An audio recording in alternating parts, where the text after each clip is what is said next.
Vamos a hablar un poco de las áreas marinas protegidas, sobre todo en el contexto del arrecife, de los arrecifes en el Caribe mexicano. Sin embargo, también quiero tocar un poco el contexto un poco más amplio en este sentido. Y quiero empezar precisamente hablando de que lo que tenemos en el planeta es un problema de dimensiones globales que tiene que ver con los recursos naturales. Estamos saliendo de una sociedad que depende y hace uso de recursos naturales y entrando, o ya entramos hace tiempo, a un sistema en donde básicamente estamos pues depredando en cierta manera el medio ambiente, ¿no? Y esto lo vemos en distintas escalas y en distintos lugares, pero en una escala global es muy evidente. En este mapa lo que estamos viendo es la huella ecológica que hemos dejado los humanos en los ecosistemas terrestres. Todo lo que está en rojo son ecosistemas que tienen un nivel de impacto relativamente alto.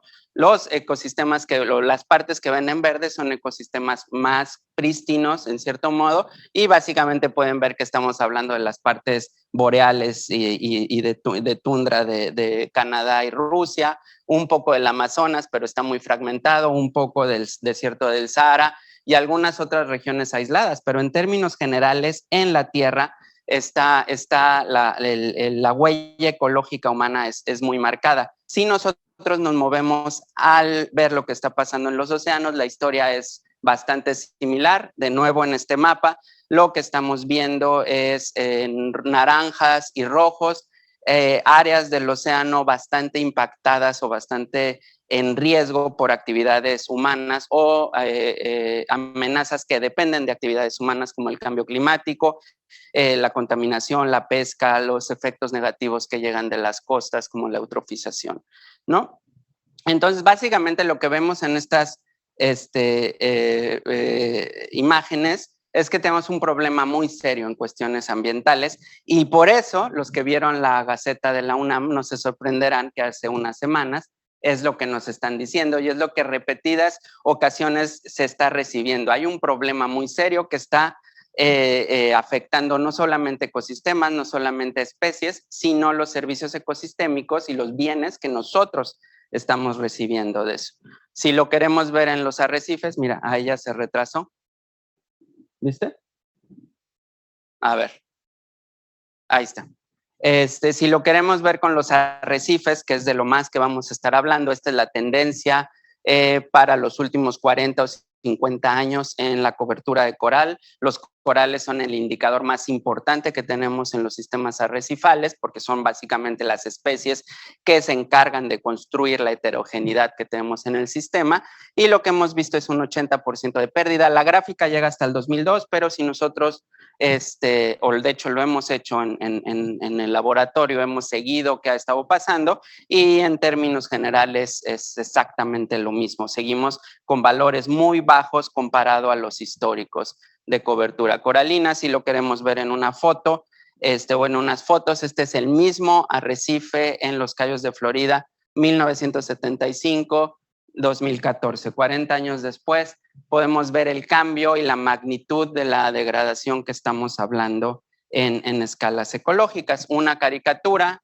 nada más, esto es un sistema natural, tenemos una serie de diferentes factores, cambio climático muy importante, amenazas que están ocurriendo en el mar como la sobrepesca, tenemos un montón de amenazas que están llegando de la tierra hacia el mar que están afectando a los sistemas arrecifales y otros ecosistemas y es en este contexto que les estoy platicando que ha surgido una de las herramientas de conservación más importantes que conocemos a nivel mundial, que son las áreas marinas protegidas o las áreas protegidas, ¿no? Pero ¿qué es un área protegida? Es un espacio geográfico bien delimitado, reconocido, dedicado y administrado a través de medios legales. Esto es muy importante, o sea, está reconocido por los organismos o las naciones, que ese es un espacio del territorio que está protegido para la conservación a largo plazo. Esto es, si alguien quiere conservar las hortalizas de su jardín, eso no puede ser considerado un área natural protegida. Y las dos últimas líneas son fundamentales en el contexto de un área natural protegida, que es está protegiendo no solo los seres vivos y los sistemas que viven ahí, sino los servicios ecosistémicos que la sociedad recibe y los valores. En esta definición de la Unión Internacional para la Conservación de la Naturaleza, dice valores culturales, pero por ejemplo, si ustedes lo ven en un contexto mexicano o incluso latinoamericano, podemos estar hablando de que los sistemas sociales y naturales están muy ligados, intrínsecamente ligados entre sí, y esto lo reconocen los cuerpos encargados de la conservación, en donde básicamente se ve todo, se ve como un todo, como un socioecosistema.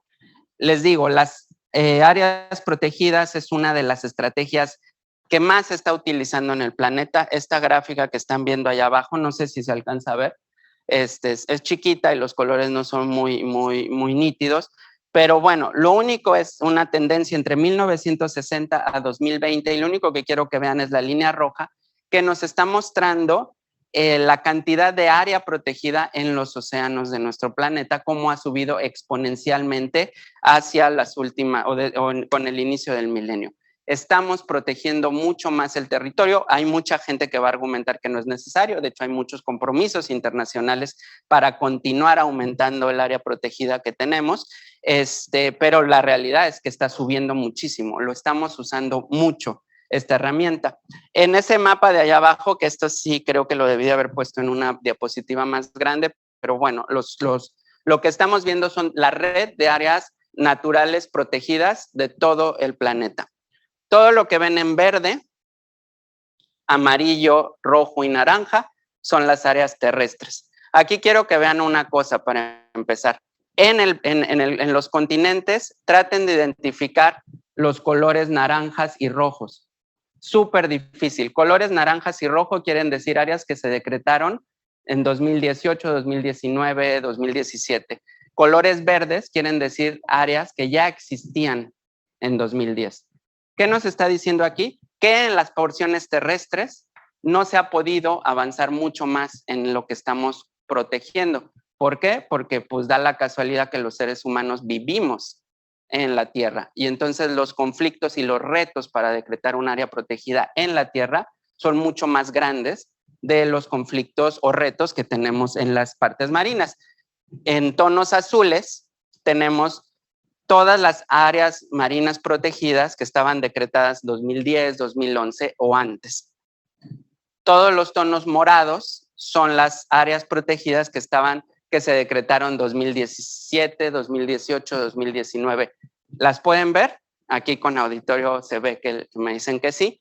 Y eso lo que nos está diciendo es que muchas de las estrategias que a nivel país y a nivel planeta se están tomando es proteger más los océanos que tenemos en nuestras litorales o proteger más nuestros litorales y nuestros océanos. Otra cosa que quiero resaltar aquí es el tamaño de los círculos o de los polígonos que están viendo el morado. Generalmente son polígonos muy grandes, recuerden, están viendo todo el planeta. Eso generalmente se llama las mega protected areas, son áreas protegidas de escalas descomunales. En México tenemos algunas, sobre todo en la costa del Pacífico, nuevas, decretadas recientemente. Ahorita vamos a hablar también de las del Caribe. Y esto es otra tendencia muy importante que están haciendo los países del planeta, decretando grandes porciones del océano como áreas protegidas. Y esto tiene pues muchos pros y muchos contras, ¿no? Generalmente son zonas muy alejadas, donde no hay conflictos, donde no hay muchos usuarios que puedan, digamos, gestionar que las cosas cambien o sean diferentes, y entonces es relativamente fácil decretarlas. Puede ser importante. La pregunta aquí es, ¿cuánto dinero y cuántos recursos se están invirtiendo? Porque ahí les tengo la noticia de que en eso sí somos bastante iguales en el planeta. Los países ricos y los países pobres invertimos muy poco en esas áreas mega protected, áreas de dimensiones descomunales en los océanos. La inversión global para esas áreas es muy poco y ahí están, ¿no? Nos movemos a México. Esta es la red de áreas naturales protegidas que tenemos en México. De nuevo, cafés y verdes son las que tenemos en la parte terrestre. Azules y algunas moradas son las que tenemos en la parte marina, 183. El organismo gubernamental federal que maneja esto es la CONAM, la Comisión Nacional de Áreas Naturales Protegidas. Me imagino que mucha gente está muy familiarizado con esto. Y nosotros nos vamos a concentrar en esta pequeña parte, viéndolo a nivel país, que se llama el Caribe mexicano, las costas de Quintana Roo. En esta parte nosotros, o yo les voy a estar platicando de 3 cosas.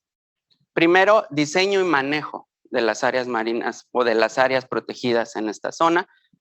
¿Qué tan eficiente es la red de áreas protegidas y de zonas totalmente protegidas, que es donde no se permite la extracción, para proteger la pesca y para proteger el hábitat? Porque son 2 características diferentes. Obviamente, si uno está limitando la extracción pesquera, podemos rápidamente ver beneficios en los peces, no se los están llevando. Pero ver los efectos positivos en el hábitat es otra dimensión, y vamos a hablar un poco de esto. Esta es una foto de los que participamos en mucho de lo que estuvimos haciendo. Fue un proyecto CONACYT que fue para responder estas preguntas que les mencionaba hace rato. Algunos todavía estamos aquí, pero la historia es sobre todo de estas 2 personas, que es Adam Sochli, él fue estudiante de doctorado, ya terminó, y Noemí Espinosa, quien también ya terminó, ella hizo sus tesis de maestría. Con Adam trabajamos sobre todos los efectos de la protección sobre las comunidades coralinas. Con Noemí vimos lo del diseño y manejo y los efectos positivos, porque son positivos, sobre las poblaciones de peces. Para los que no están muy familiarizados, porque ahora entiendo que estos seminarios llegan a mucha gente, esto es lo que hacemos, ¿no? Se ve muy bonito. Vamos a bucear, fuimos a bucear a más de 100 sitios donde empezamos a tomar información con técnicas un tanto rudimentarias, ¿no? Ahí la foto de aquí enfrente es Esmeralda y con una cadenita de Fantasías Miguel. Tenemos unas cuerdas, unos tubos de PVC, pero con esto empezamos a tomar la información necesaria para tener la salud de los indicadores. Pero por otro lado, y eso también es muy importante para la gente que está pensando en entrar a trabajar en esto, hay una carga muy grande y que puede ser muy estresante de procesamiento de información, de análisis de la información, y por ejemplo, en el caso de Noemí, fueron muchísimas horas de estar revisando documentos oficiales para tener todas estas características de las que les voy a estar hablando. Regresando, nosotros tenemos nuestra área natural protegida, nuestra área marina protegida o nuestra red, que es básicamente cuando tienes un sistema de diferentes áreas protegidas. ¿Qué necesitamos tener? ¿Qué necesitamos pensar? Necesitamos considerar el diseño que tiene esta área protegida o esta red de áreas protegidas. Cosas como que están representándose los hábitats que nos interesa proteger. Tenemos subzonificación que se permite en diferentes zonas. ¿Qué estructura física tiene nuestra área protegida? Tenemos que pensar en cuestiones que tienen que ver con el manejo, que creo que eso ya nos está viendo. A ver, déjame voy para atrás. Con el manejo, en donde lo principal es tener las reglas del juego, que generalmente se llama un plan de manejo o un programa de manejo, que son lo que se puede y lo que no se puede hacer dentro de esa área natural protegida. Necesitamos tener presupuesto y necesitamos tener personal para hacerla eficiente. Tenemos otros elementos, aquí solo menciono 2, tienen que embonar esa área protegida en un marco legal. Ese marco legal puede ser nivel municipal, nivel estatal, nivel federal e incluso en un marco legal a nivel internacional. Y todas esas cosas se tienen que cuidar porque al finalmente estamos hablando de instrumentos regulatorios. Y es uno de el último punto es uno de los puntos más importantes que se ha visto para que tenga éxito un área natural protegida, que es la participación comunitaria, la participación de las personas que dependen, que habitan o que usan los recursos naturales que estamos protegiendo. Estos elementos asociados a un área natural protegida es lo que nos va a estar hablando de la condición de nuestros ecosistemas que tenemos allá adentro y de la efectividad del manejo. De otra manera, pues estamos hablando simplemente de sueños. Y esto es algo muy común que se ha utilizado, ¿no? Es el decreto, el decir, yo hago esta área protegida, pero esta área protegida no por obra del Espíritu Santo o de la Cenicienta, va a pasar un ecosistema degradado a un ecosistema en buen estado. Se necesita tener todas estas otras herramientas y lineamientos que nos permitan poder soñar que eso va a pasar, las fotos de allá, ¿no? Entonces, la primera parte que nosotros tratamos de hacer con Noemí es agarrar 8 áreas protegidas del estado de Quintana Roo. Ahí están allá arriba, si quieren más detalles yo se las voy contando, pero los que dicen PN son los parques nacionales, Cozumel, Cancún y Puerto Morelos. No estoy usando los nombres oficiales porque algunas de ellas son súper largos. Reservas de la biosfera, Chinchorro, Siancán y arrecifes de Siancán y un área de protección de flora y fauna de Cozumel. Abajo ven el área, el tamaño que tienen en kilómetros cuadrados y la cantidad de arrecife que tienen dentro de sus poligonales esas zonas. Nosotros evaluamos estas características que hay abajo, diseño y manejo. De diseño, el primer elemento que quisimos saber es cuántas, el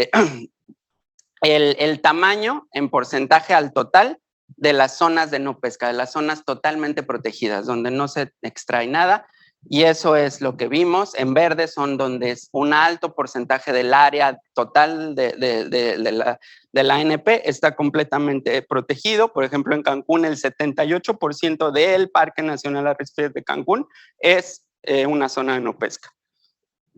En otras zonas podemos ver que es mucho menor, ¿no? En porcentaje. La representatividad. ¿Cuánto de lo que tenemos completamente protegido en nuestra zona protegida es arrecife? Estamos haciendo la investigación con arrecifes, por eso nos interesan arrecifes, pero eso se puede hacer con todos los hábitats que hay ahí. De nuevo, Cozumel, Cancún, Puerto Morelos, más del 50% de los polígonos que están completamente protegidos están cubriendo arrecifes. Lo pueden ver en otros casos que sigue siendo más bajo. La forma es muy importante, no voy a entrar mucho. Esta es la forma que tiene físicamente el área protegida en el mapa. Cuando lo ven en números verdes, estamos hablando de que se parece más algo a un cuadrado, a un redondo, que es una forma más ideal. Cuando lo ven en el opuesto, digamos, los números más bajos sería como un chorizo. ¿Por qué? Porque de un chorizo, si tú tienes una especie, un pez que se está moviendo, por ejemplo, ese pez se puede estar saliendo y entonces puede estar siendo susceptible a la pesca. Si tienes un círculo, es mucho más fácil que estemos controlando o protegiendo a las poblaciones. Y el espaciamiento, ¿qué tan lejos está un polígono de protección de otro? Lo ideal es que estén relativamente cerca para que los peces, por ejemplo, puedan moverse, digamos, más seguramente sin que los pesquen. Si nosotros, por ejemplo, estuviéramos en Siancán, tendríamos que viajar 130, si ustedes fueran un merito, imagínense, se tienen que viajar 138 kilómetros para llegar a otro polígono que esté completamente protegido. Entonces, ustedes en ese viaje tienen 138 kilómetros de riesgo a que los pesquen, ¿no? Por eso es importante. Manejo, muy importante, cuando se decretó el área, mientras más tiempo haya pasado, podemos esperar mejores beneficios y de hecho encontramos evidencia de eso. Tiempo de manejo, aquí es cuando se publicaron las reglas. Eso es diferente cuando se hizo el decreto a cuando se publicaron las reglas. Pueden ver también, en general, muchos tienen muy buenos rankings, pero en algunos casos fue bastante más limitado. Presupuesto, de aquí voy a mostrarles otra diapositiva. Presupuesto en las áreas marinas protegidas de México o las áreas protegidas con porción marina. 2007 a 2016, pueden ver una gran variación, pueden ver que parques como el de Cozumel, Cancún y Puerto Morelos, que es donde mayor visitación hay, que son como los más usados, por decir algo, por el público, tenían en ese tiempo entre $1,000 y $2,000 por kilómetro cuadrado. Tal vez no sea ideal, pero era un presupuesto relativamente alto. Este estudio lo hicimos 2016, 2017, y ese es el presupuesto que había en 2016. En todos los casos para 2016 el presupuesto había bajado muchísimo. Y yo lamento mucho decirles que esta tendencia de bajar ha continuado y los presupuestos que hay ahora son probablemente mucho menores a los que están viendo en la última línea que están viendo en sus pantallas. Evaluamos la cantidad, o no evaluamos, representamos la cantidad de personal que trabaja, digamos, por nómina en las áreas protegidas y la cantidad de embarcaciones. Estos dos últimos están ajustados, entonces hay puntos, ya hay números raros, pero digamos relativos entre ellos la comparación es válida. ¿Qué es lo que quiero que vean aquí? Que empiezan a surgir patrones de nuestra red de áreas protegidas. Tenemos, ahí no se ve, ahí está. Tenemos áreas como los parques nacionales del norte, que son los más utilizados, que pareciera que están relativamente bien, y por ejemplo ahí tenemos el reto o la oportunidad de apoyarlos, sobre todo con presupuesto. Son las áreas protegidas más utilizadas, son las áreas protegidas que más generan recursos, porque si no lo saben, cuando ustedes van a un área natural protegida y no viven en esa localidad, tienen que pagar un derecho, que generalmente le llaman brazalete. Obviamente mucho del dinero que viene a esta región o que entra a esta región es por estos parques, pero ese dinero no entra a los parques, sino se va a todo un recovejo fiscal y a veces caen unas gotitas, pero lo que estábamos viendo ahí es que esas gotitas caen en esos parques, sobre todo. La pregunta aquí es, ¿queremos que ese dinero se distribuya mejor? ¿Nos interesa proteger solo esas áreas o queremos que esos recursos estén mejor distribuidos para estar protegiendo nuestra red de áreas protegidas? Y por otro lado tenemos lugares donde pareciera que hay muchas oportunidades o muchos retos que podemos mejorar. Y estas áreas, las reservas de la biosfera, que de hecho son un nivel de protección importante a nivel mundial, pareciera que tienen números bajos. ¿Por qué? Porque son áreas muy grandes. Y entonces el recurso que llega o el personal que tienen o los esfuerzos que tienen se diluyen en estas áreas grandes. Y aquí es otra vez el considerar que el tamaño sí importa, pero si lo vamos a apoyar, si vamos a darle los elementos para esa protección, porque si solo es tamaño por tamaño, no necesariamente es lo más ideal. Esta presentación les resumo un poco lo que mostré. La llamo el compromiso de México con la protección marina, porque en 2016 México decretó la Reserva de la Biosfera Caribe Mexicano. Ustedes lo que ven en gris ahí es el área marina protegida que había en nuestro país. Si se fijan, hacia el final hay un puntito, bueno, un pico que crece muchísimo. Es como casi 20 veces más de lo que teníamos antes. Eso es una mega protected area que se llama Reserva de la Biosfera del Caribe Mexicano. Y entonces nosotros podemos estar muy contentos porque realmente ahora todos nuestros arrecifes o el 99% de nuestros arrecifes están protegidos. Pero eso que ven en morado son el presupuesto ponderado por kilómetro cuadrado que se le está destinando a la red de áreas marinas protegidas en México, o que se le estaba en ese tiempo, y ven que va para abajo, y va para abajo no del decreto, sino viene una tendencia, y desafortunadamente esa tendencia sigue. Entonces, queremos que las áreas marinas protegidas sirvan, pues tenemos que invertir en ellas, porque si no, estamos corriendo los riesgos. Ahora, con Noemí, juntamos toda esa información, después hicimos muchos análisis, ya tratando de relacionar algunas de las cosas que les platiqué hace rato, también con indicadores, por ejemplo, de condición de los sistemas, qué tantos corales tienen, qué tan complejos, qué tan estructuralmente complejo es un sitio. Con estos tres indicadores que son muy utilizados, la biomasa, cuántos kilos de pez tengo en un arrecife, y la biomasa de peces comerciales, qué tantos kilos de pez que comemos hay en un arrecife, y el nivel trófico, que está muy relacionado al anterior, que es generalmente lo que nos gusta comer, los meros, los pargos, son peces de niveles tróficos altos. Entonces, para no platicarles mucho los detalles, uno de los patrones más importantes que encontramos es precisamente que estos tres indicadores son mucho mayores en las zonas completamente protegidas a la pesca. Lo cual es una buena noticia, que al parecer esta subzonificación zonas completamente protegidas a la pesca a veces, no necesariamente es lo mismo, pero a veces se conoce también como las zonas núcleo, ¿no? de las reservas. está sirviendo bastante bien cuando las áreas parcialmente protegidas, lo que dice Pepe, no parecen ser tan distintas a lo que dice UN, que son áreas no protegidas, ¿no? Entonces, realmente el elemento importante aquí, si estamos pensando en proteger poblaciones de peces, es tener herramientas que nos permitan completamente proteger eso. Obviamente esos son retos muy grandes porque hay mucha gente que quiere pescar, ¿no? Y entonces ese balance es realmente lo complicado. Encontramos también que cuestiones que tienen que ver con el hábitat, como por ejemplo una alta cobertura de corales aquí arriba o una alta complejidad estructural, modulan mucho estos beneficios.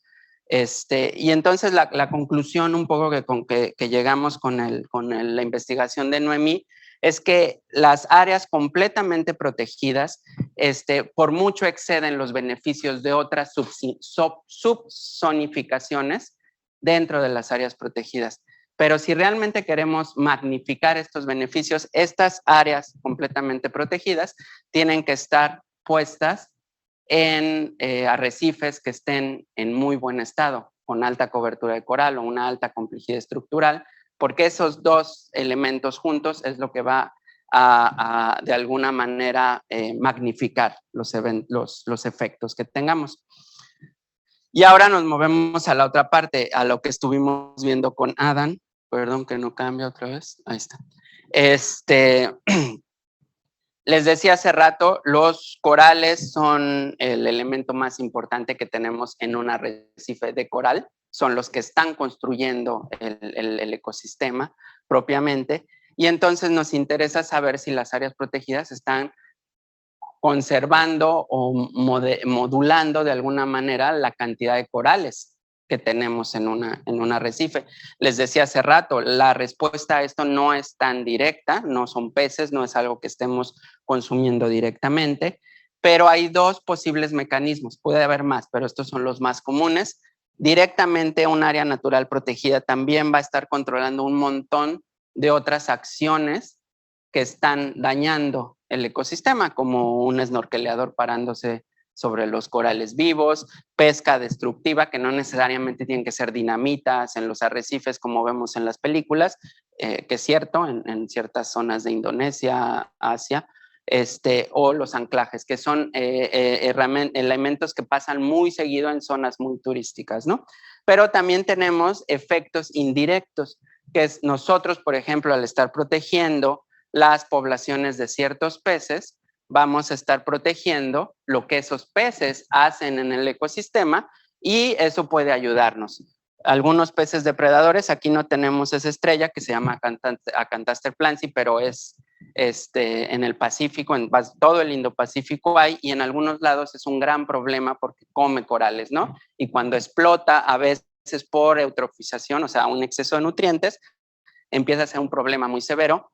Sí, nosotros y estudios muy recientes han probado que si tienes más peces depredadores de esta especie, pues vas a controlar sus poblaciones. El ejemplo del Caribe son las algas, ¿no? Es un ejemplo muy común. Las algas están sobrecreciendo a los corales. Si tienes un pececito que se come las algas, pues vas a estar ayudándole. Con Adam, estos son los mismos sitios. En el mapa pueden ver circulitos de colores. Esos son los sitios que visitamos tanto para la investigación de Adam como para la investigación de Noemí. Pero en este caso, lo que hicimos fue incluir el efecto de protección que está incluido con edad del área marina protegida. Pero también tenemos muchos otros efectos que sabemos por la literatura, por estudios previos, que son muy importantes modulando la cobertura de coral.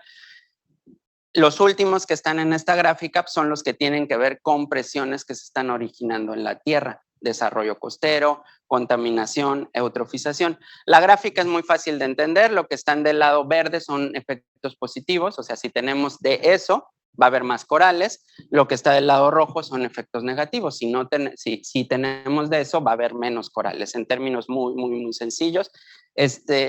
Los efectos positivos, no se ve, ahí están. Claramente las áreas protegidas, en este caso representado con edad de área protegida, surgieron como uno de los efectos significativos y positivos. Donde hay área protegida, tenemos más corales. El efecto, sin embargo, es muy pequeño. Hay ligeramente pocos más corales dentro de las áreas protegidas. Les voy a mostrar los efectos negativos. Qué tan grande y qué tan lejos está, quiere decir el tamaño del efecto. Los efectos más importantes sobre las comunidades coralinas en el Caribe mexicano tienen que ver con las presiones que vienen del desarrollo, que son las cosas que yo tengo enmarcadas en un cuadrito rojo, que son las producto del desarrollo, producto del tráfico de embarcaciones, por ejemplo, los puertos de los cruceros, como el que están planeando construir en Cozumel. Es el cuarto en Cozumel. Entonces, claramente estamos viendo estos efectos que si bien sí hay un efecto positivo del área de ser un área protegida, está sobrepasado por muchos de los efectos negativos de otras actividades que tenemos. Y esto es muy claro, o sea, y esta historia yo creo que la gran mayoría de los que estamos aquí ya la conocemos bien. Los sistemas marinos y terrestres están completamente interconectados. En la península de Yucatán tenemos una red de ríos submarinos, pero en otras regiones del mundo tienen las cuencas y tienen los ríos, y la conexión existe básicamente en todas nuestras áreas, a menos que seas un arrecife o un callo perdido en medio del océano, pero de otra manera estas interconexiones existen, y estas interconexiones de alguna manera están llevando a nuestras costas contaminantes, nutrientes, no como los de las azucaritas del tigre toño, sino nutrientes que van a favorecer el crecimiento de bacterias, de algas, metales pesados, y todas estas cosas pues van a empezar a tener un efecto negativo sobre nuestros arrecifes de coral. Y esta interconexión se ve claramente en algunos lados, se ve directamente. Este es un arrecife, o esta es una zona que se llama Tancá, cenote Manatí, donde se ve directamente cómo el agua está conectando dulce con el agua salada y llega al arrecife, pero en otras ocasiones esto es por abajo del agua, no lo vemos, son ríos subterráneos que se están conectando. Los efectos ya se los platiqué un poquito. Toda esta serie de efectos negativos, bueno, van a favorecer algas, van a favorecer crecimiento de bacterias, van a favorecer metales pesados que son muy dañinos para muchos organismos. Si no, acuérdense cómo sus papás y sus mamás les decían que no jugaran con el mercurio del termómetro cuando eran chiquitos. Van a favorecer sedimentos, que son, digamos, de alguna manera pueden ir afectando a los corales, y algo muy reciente que está siendo cada vez más evidente en el planeta, pues son las enfermedades, ¿no? Entonces tenemos detectado o detectamos estos efectos negativos que vienen de la costa. Y la otra pregunta que hicimos con Adán fue, bueno, vamos a predecir qué pasaría en el futuro. Si nosotros vemos cómo está desprogramado el desarrollo para esta zona, ¿qué pasaría en el futuro? Y pasaron dos cosas. Decretaron la Reserva de la Biosfera Caribe Mexicano, donde todos los arrecifes del Caribe mexicano están protegidos, y estamos teniendo un desarrollo muy acelerado. Para nuestros pronósticos en este artículo utilizamos el Programa Regional de Desarrollo Urbano de Quintana Roo, que era un documento oficial del Estado en 2010, donde pronosticaba cómo iba a estar el Estado en cuanto a población y cuartos de hotel en 2030. Y lo que pueden ver, vean la escala de la última cajita, hasta 2.500% de incremento. Eso es lo que estaba pronosticando el Estado de Quintana Roo en 2010, en ciertas zonas que tienen que ver con Isla Blanca, en la costa, en la parte continental de Isla Mujeres, pero también, por ejemplo, en Mahahual, y para la población en Tulum, que les voy a hablar un poquito más de lo que está pasando. Y entonces nosotros agarramos esos efectos, dijimos, tenemos todo protegido, pero también tenemos toda esta presión de desarrollo que viene. La gráfica de arriba es simplemente lo que nos encontramos en 2016. Como estaba, para los que no están muy familiarizados con estas curvas, bueno, básicamente la línea punteada dice dónde estaba el promedio de todos los arrecifes que muestramos, que estaba alrededor del 10-12%, y una gran joroba está hacia atrás. O sea, muchos arrecifes en el Caribe mexicano tienen 10% o menos de corales. Cuando, si recuerdan la gráfica que les mostré hace rato, históricamente estábamos hablando de hasta 50% de cobertura de corales. La siguiente gráfica que les voy a mostrar es lo que pasaría usando el plan de desarrollo del estado de Quintana Roo y con todo el arrecife protegido. Realmente la gráfica es bastante parecida y de hecho si ven la línea punteada incluso se mueve un poco hacia la izquierda, lo que quiere decir que el promedio y que los corales empiezan a ser incluso menos abundantes a pesar de que tenemos todo protegido. ¿Por qué? Porque tenemos esa presión que está modulando todo, que es la presión del desarrollo. La tercera columna, mágicamente como lo podemos hacer en los modelos estadísticos, pero es muy difícil hacerlo en la realidad, lo que quitamos fue todas esas presiones de desarrollo, no solo la futura, sino la actual. Y entonces, quitando esa presión de desarrollo, empezamos a ver que ahora sí empiezan a salir ciertas curvas más adelante, o ciertas jorobas en donde tenemos más cobertura de coral. Ahora empezamos a encontrar sitios que van a llegar hasta el 20% de cobertura de coral. El promedio se nos mueve casi hasta el 15%. Hay más estrategias de manejo, por ejemplo, conservar los peces loro, como les platiqué hace rato, lo incluimos en los modelos y aquí llegamos incluso a acercarnos en muchos lugares, en muchos sitios pudieran llegar a tener valores muy cercanos a los que tenían históricamente. Y entonces, pues sí, estos son modelos, son cuestiones más bien que nos hacen soñar un poco y eso es lo que yo siempre ponía, ¿no? Sí conocen ese elefantito, ¿no? Todos. Si no, les falta leer un poquito. O les faltó leer un poquito de chiquitos. Y así acababa yo muchas veces las pláticas. Pues no perdamos la ilusión, ¿no? Pero desafortunadamente la realidad nos está superando y nos está superando por mucho en el estado de Quintana Roo. Mucha gente conoce la foto porque está en todos lados ahora.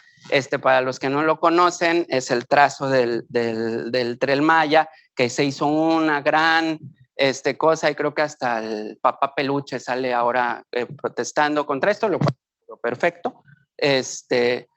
Sin embargo, yo siento que se dirige mucho la atención a decir ciertos proyectos particulares. Antes era el Dragon Mart, antes era o es el muelle de Cozumel o es el Tren Maya, pero la realidad es que esto está pasando en todos lados. Esto, los que estamos aquí en Puerto Morelos, es un camino de las mismas dimensiones que el trazo del Tren Maya, que está abierto aquí a 15 kilómetros de nosotros, lleva abierto 6 meses y yo no he oído a nadie que proteste. Y está bien, no les estoy reclamando que protesten. Lo que estoy tratando de mostrarles es cómo esto no es un proyecto, es una dinámica de desarrollo que está creciendo exponencialmente en este estado.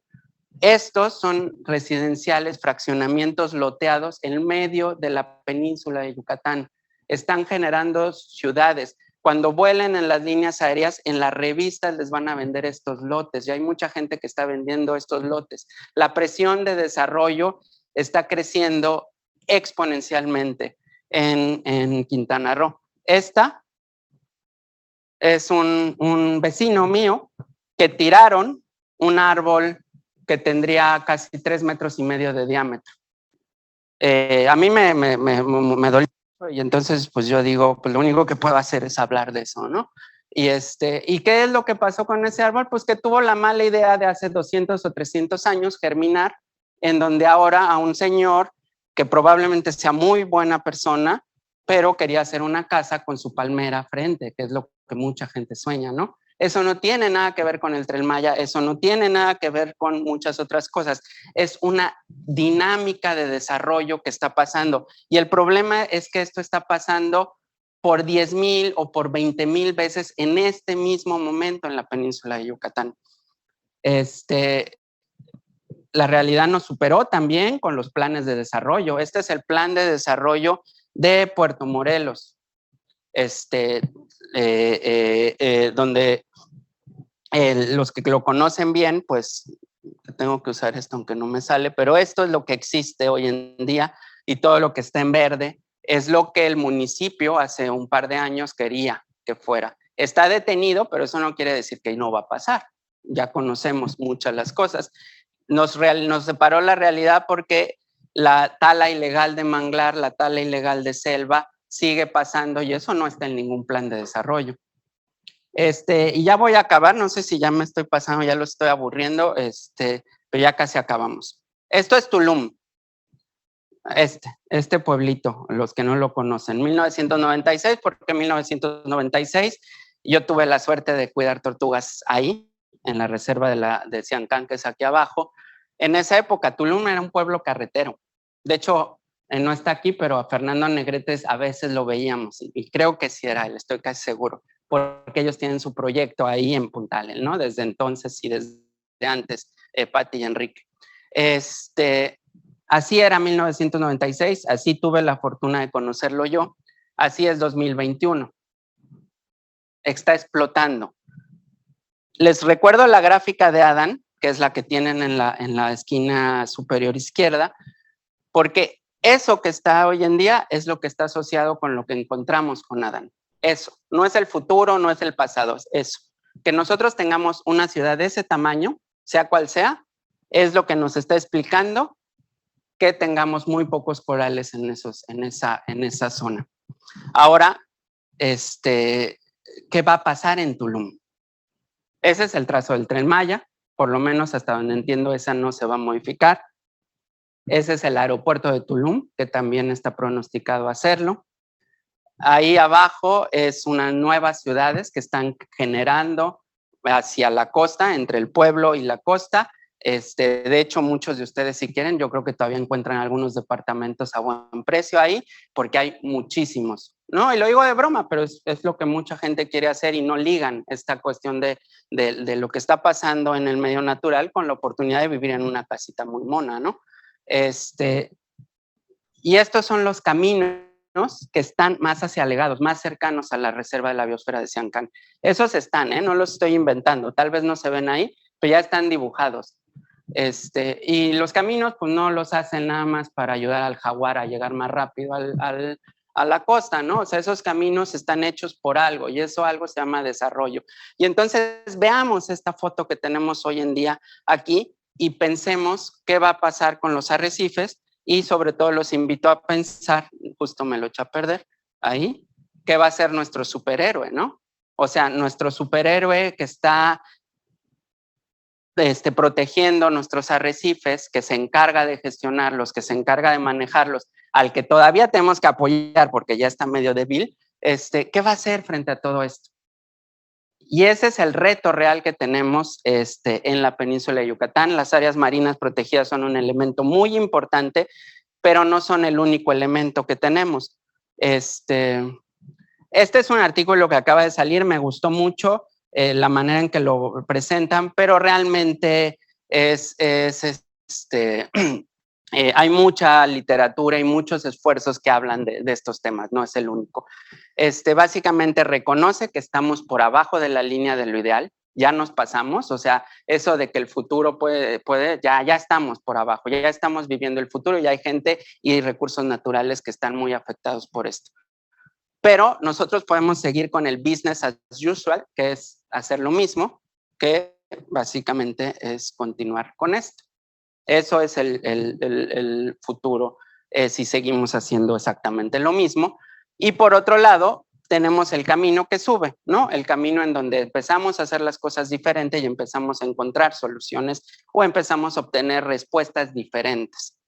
En ese sentido, el texto que está ahí abajo son algunas de las ideas que de nuevo no solo son de este artículo, sino han estado mucho. Y muy interesante, el primer punto que mencionan es incrementar la equidad. Y esto ha sido demostrado en muchas partes. Si no hay equidad es muy difícil tener conservación. Manejo adaptativo. Manejo adaptativo quiere decir tomar en cuenta todos los elementos que tenemos en juego y no solamente algunos, como por ejemplo ver que las áreas protegidas protegen peces, es un elemento.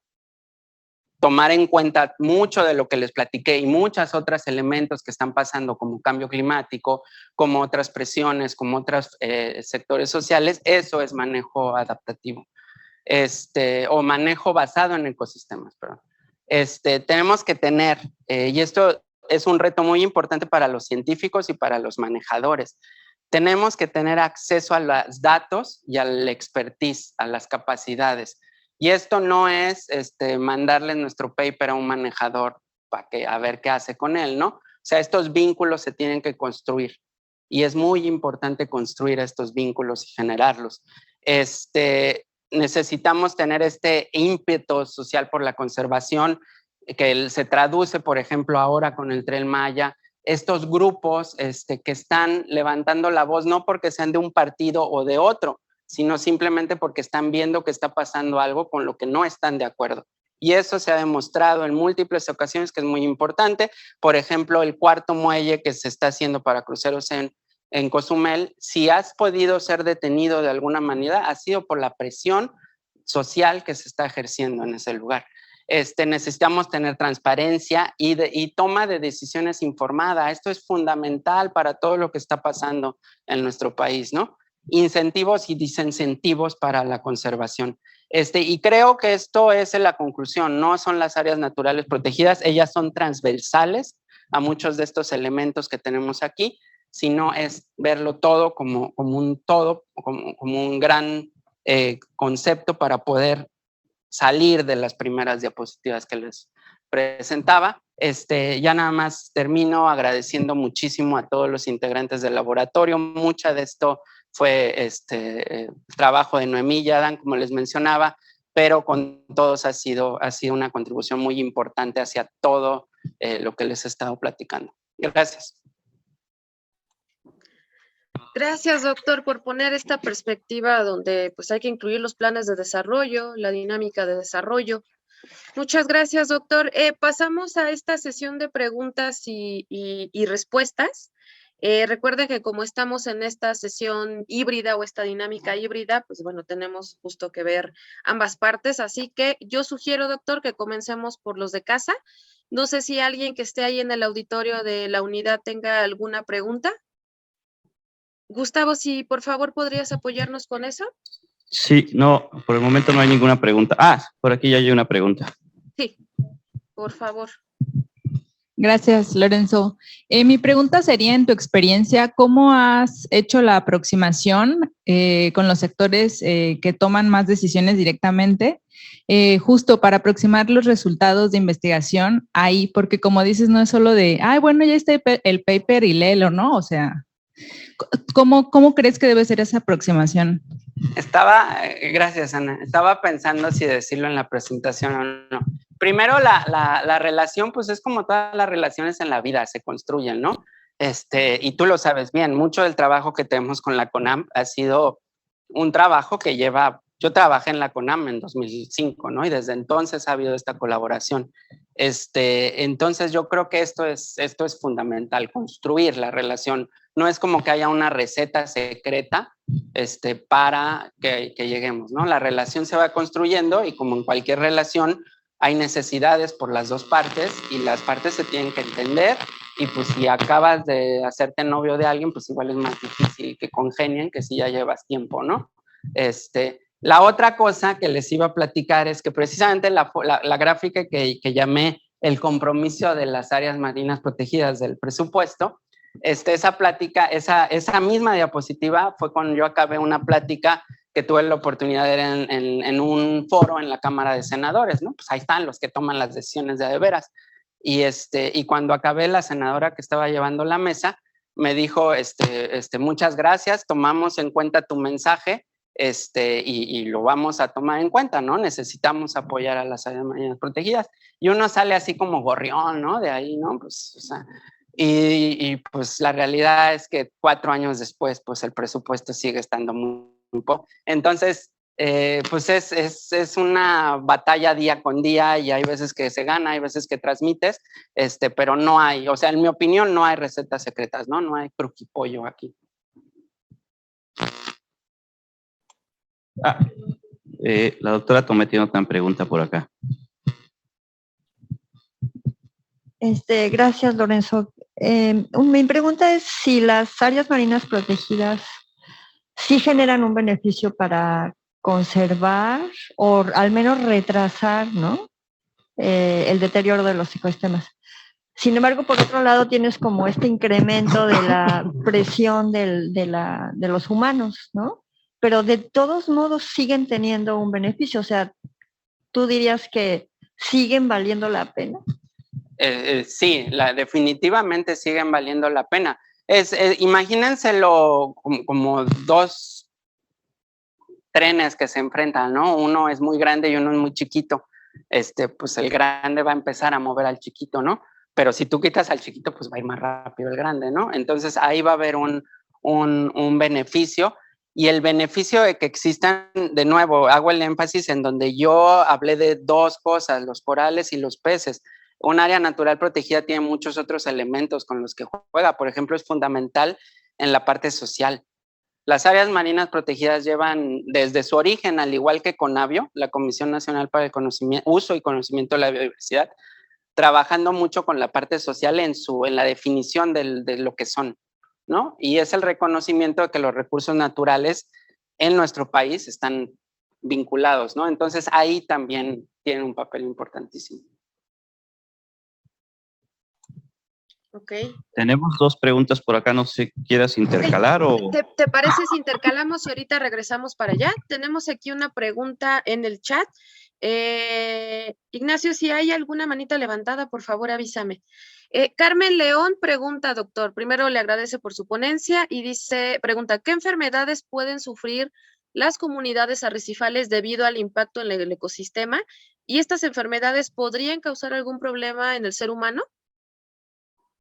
Las enfermedades, por ejemplo, y es una plática que dimos hace un tiempo, ¿no? ¿Te acuerdas, Denise? Sí, sí, sí. De hecho, tuvimos la pandemia, así muy parecido a lo del COVID, pero mucho más drástico en los arrecifes de México, ¿no? Vimos mortalidades muy grandes de corales. La enfermedad en español le llamamos síndrome blanco, en inglés se le llama Stony Coral Tissue Loss Disease, y fue muy catastrófica, ¿no? Y como esa enfermedad ha habido muchas otras que han afectado, no solo algunos organismos, sino han provocado mortalidades a nivel poblacional superiores al 80%, ¿no? El 80% se ha muerto.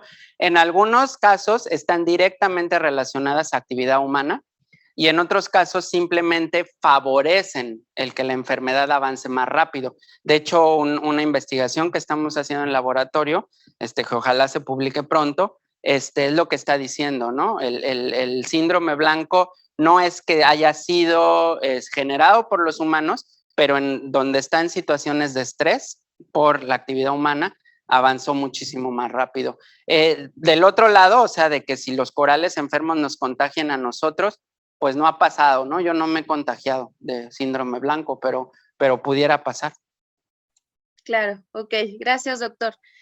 Sí, de hecho, aprovechando el comercial, en nuestro canal de YouTube, ahí tenemos la charla que dio, el seminario que dio el doctor el año pasado, me parece, ahí está también en el ciclo para que puedan consultarlo.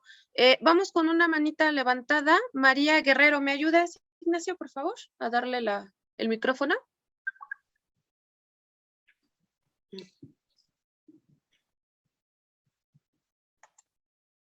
Ok. María, ¿nos escuchas? Hola, buenas tardes a todos. Saludos, Lorenzo. Gracias por esta presentación. Y quería preguntarte si la disminución de presupuesto de áreas naturales protegidas tiene relación con el presupuesto a la ciencia, ya que pues muchas acciones se derivan también de las respuestas que ustedes nos pueden brindar. Sí, la respuesta, muchas gracias por la pregunta.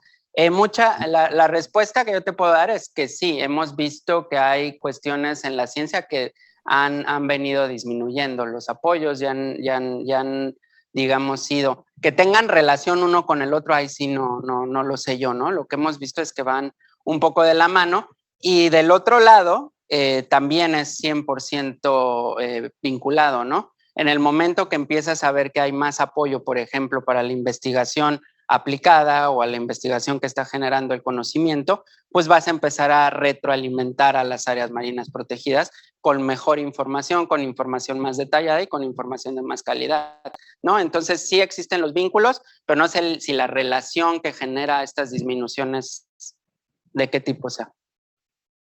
Claro. Ok. Gracias, doctor. Gracias, María, por tu pregunta. Regresamos, Gustavo, allá a Puerto Morelos, por favor. Ok, aquí hay 2 preguntas. Gracias, Adelante. Lorenzo. Mi pregunta es, ¿cuál crees que sería la política pública más urgente de aplicar para proteger más los arrecifes?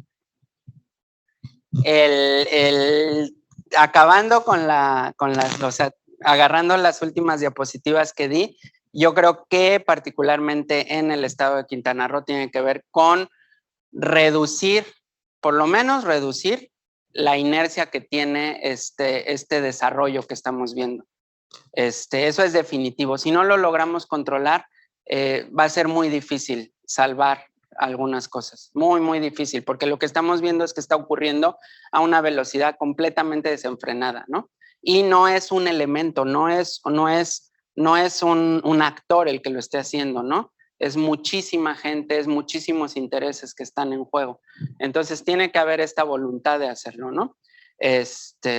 Obviamente esto va acompañado de muchas otras medidas y no puede ser la única, ¿no? En otros lugares del mundo el cambio climático, que va a empezar a ser un problema más serio aquí, ya es un problema serio en otras regiones. Entonces, por ejemplo, controlar las cuestiones que tienen que ver con cambio climático en algunas zonas como en Australia son fundamentales, ¿no? Porque si no, no van a poder. Hola, Lorenzo. ¿Sí se escucha? Sí. Me quedé con la gráfica esta que pones cómo va aumentando exponencialmente las áreas naturales protegidas, pero el presupuesto va bajando. Entonces, en este sentido, pues ayer anunciaron con bombos y platillos la creación del área natural del lago de Texcoco, ¿no? Entonces, viendo justamente el presupuesto, se ve que es más como una respuesta política que más que una respuesta genuina por cuidar el medio ambiente, porque si no estuviera destinado más recursos justamente para poder escalar. Entonces, quisiera ver tu opinión acerca de la creación de nuevas áreas naturales cuando ni siquiera están bien atendidas las que ya tenemos. Estás llevando a terrenos muy pedregosos. Yo lo que creo, y Paco, tú eres de Texcoco, ¿no? Pues tú sabes más que yo. Yo lo que creo es, está bien generar áreas protegidas, pero no se puede celebrar el hecho de generar el área protegida. Se tiene que exigir. La diapositiva donde les pongo un circulito y les pongo el diseño, manejo, todo eso. O sea, el decreto de un área natural protegida es como en el fútbol el prender la antorcha en un juego olímpico, ¿no? No ha pasado nada realmente, ¿no? Todo lo que viene adelante es lo importante. Y entonces como sociedad y como interesados, como tú, es darle seguimiento y estar puntualmente exigiendo que esas cosas estén pasando. Algunas cosas tendrán que depender directamente de los organismos que tienen la gestión del área o de las personas, y algunas otras cosas dependerán de otros o dependerán de otros lados, y es necesario estar levantando la mano. Para eso es lo único que te puedo decir en video. Claro, y derivado de eso, doctor, estamos justo teniendo varias preguntas y comentarios al respecto de si no tendría más sentido enfocarse en mejorar la efectividad en las pocas áreas que existen a seguir decretando más. Van varios comentarios en ese sentido. Aquí te digo, esta es mi opinión personal, o sea, no puedo decir yo cuál sea la solución, y mi opinión personal va un poco en el sentido de los comentarios, ¿no? Es fortalecer lo que tenemos, fortalecerlo. De hecho, en este mismo salón donde estamos sentados, o ahorita estamos, hubo muchas reuniones para el decreto del área de la Reserva de la Biosfera Caribe Mexicano, y eso es una de las cosas que platicamos, ¿no? Que desde nuestra opinión, o de algunos de nosotros, era muy importante fortalecer lo que había antes de seguir creciendo. Y ese es mi comentario, estoy de acuerdo. Claro, ok. Gracias, doctor. Gustavo, ¿hay alguna otra pregunta por allá? No, ya no hay preguntas por este lado. Ok, acá sí tengo un par, doctor, ya para cerrar. En el chat tenemos, no alcanzo a ver el nombre, creo que es Aurora. Agustín, perdón. Desde su perspectiva, doctor, y experiencia, ¿cree que haber trabajado en un área natural protegida le da un mejor entendimiento de la condición de los arrecifes, ecosistemas marinos, y si esto influyó en su línea de investigación? Sí, definitivamente. Gracias por la pregunta. Cuando yo trabajé en el área protegida, estamos hablando que era el pico de la gráfica que mencionaba Paco, del presupuesto, donde más presupuesto había, ¿no? Entonces había embarcaciones, había, pues no quiero decir bonanza, pero estaba en una buena condición donde yo estaba trabajando, que era el Parque Nacional Arrecifes de Cozumel. Y todo esto lo digo porque mi trabajo era bucear y yo buceaba pues bastante seguido, ¿no? Buceaba 3, 4 días a la semana y algún otro día estaba saliendo. Y ese sentido de conocimiento y de ver la realidad y de ver a los usuarios, porque interaccionas con la gente, claro que te empieza a generar pues intereses, empiezas a ver cosas que quisieras cambiar o que quisieras resaltar, y pues todo ese bagaje ha venido pues a lo largo de los años, ¿no? Claro, entonces sí, claro que está conectado. Gracias por tu pregunta, Agustín. Y vamos con la última, doctor, para cerrar. Teresa Vera dice, doctor, si protegemos áreas marinas y vemos que las áreas terrestres no tanto, considerando la conexión entre ambas, ¿será que eso boicotea que sea más efectiva la medida de protección? Gracias. Sí, no quise, me imagino que esa es una de las primeras diapositivas. No quise decir que no protejamos la tierra. Lo que pasa es que si nos vamos todavía más para atrás, las áreas terrestres fueron las primeras que se empezaron a hacer y mucho esfuerzo se hizo en áreas terrestres, pues porque es donde también hay más gente trabajando, más gente viviendo y era más evidente esto. Yo, la mención que hice fue en la última década, ¿no? En los de 2010 a 2000. Hay muchas áreas protegidas en la parte terrestre. En México, en la Comisión Nacional de Áreas Naturales Protegidas, en la CONAM, tienen un sistema muy grande de áreas terrestres. No sé, la verdad no conozco a mucho detalle si fuera necesario tener más o menos, pero yo sospecharía que la necesidad de fortalecer la institución y de fortalecer el sistema de áreas naturales protegidas es igualmente necesario en la parte marina que en la parte terrestre. Claro, ok. Gracias, doctor. Una más, porque bueno, ya nos la mandaron como 3 veces, no la había visto.